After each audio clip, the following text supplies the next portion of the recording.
How to stop overthinking? I overthink too much. Night is like an overthinking harbinger for me. Hi, my name is Unsi, and if you have these kind of questions, let's just relax and talk. The tone of this video will not be too rushy. It's going to be calm because I'm not following some trend to get more clicks and people to watch my videos for a higher amount of time.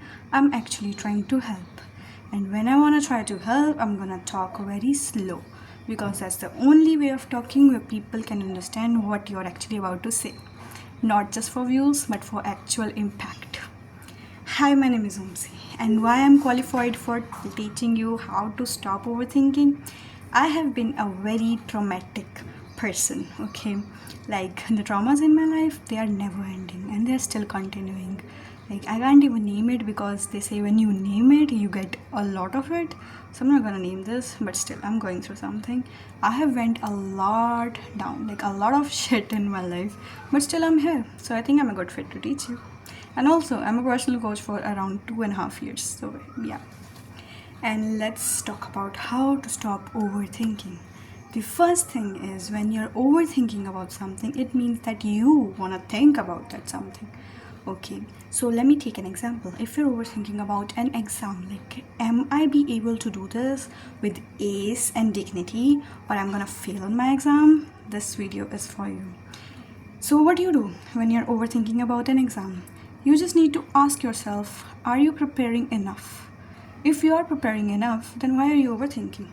When you're overthinking, when thoughts come to you, oh my god, what if this question come? What if it is out of syllabus? What if in my batch only I get a very tough paper? Then you just need to remind your brain, what if I get a very easy one? What if the questions I read only they are gonna come? If you're thinking about the negatives, things about the positive and plus minus, then your negativity and your overthinking will go into minus, and this tricks happens a lot. The second kind of overthinking is about a relationship. What if he cheats on me? What if he does that? What if she cheats on me? What if he does that? What if he leaves me? What if someday he realizes that, oh my god, he doesn't love me anymore? I am actually not so qualified in talking about this relationship aspects, but still some qualified I am. Whenever I think about these kind of things, my mind and body gives me a very negative signal. I feel emotions in my hands. I don't know if it's a universal thing. Emotion in my hands and a heaviness in my chest. And then I started saying that no, he can't do that. Why?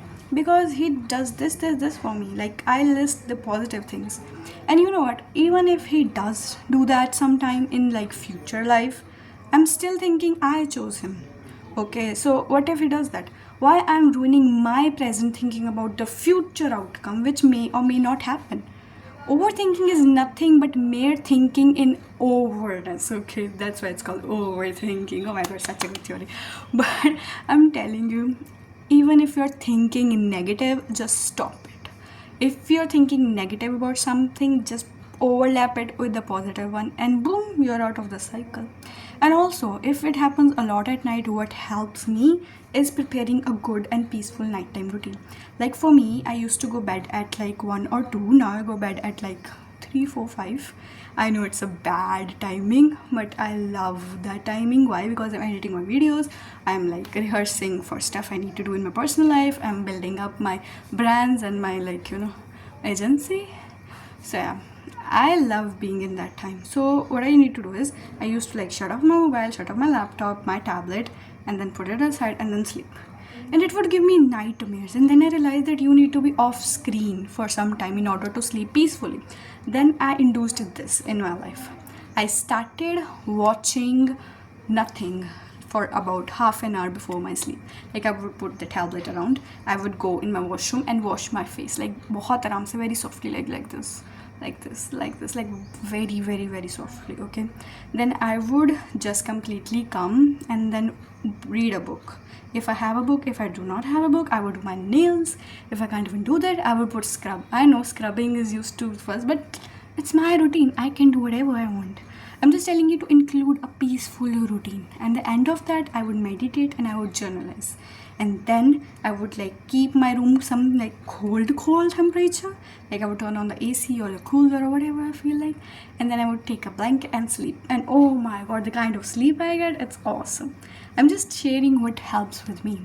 it can help differently with you. And I'm not saying that these kind of practices, the healing self-care one, is always aesthetic and pretty. No, sometimes my nights look like crying, like heavy crying, and it is okay, it is healing too.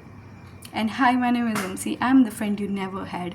Subscribe to be a part of this channel and part of my journey and part of your journey too. Because if you have clicked here, it means you wanna grow, you wanna heal. So subscribe to be a part of this channel. And this is it, my short video. And yeah, it's 5:30. Thank you so much. And yeah, I hope this helps. I hope it really does help. And I'm gonna bring part 2, part 3, part 4 if you guys want.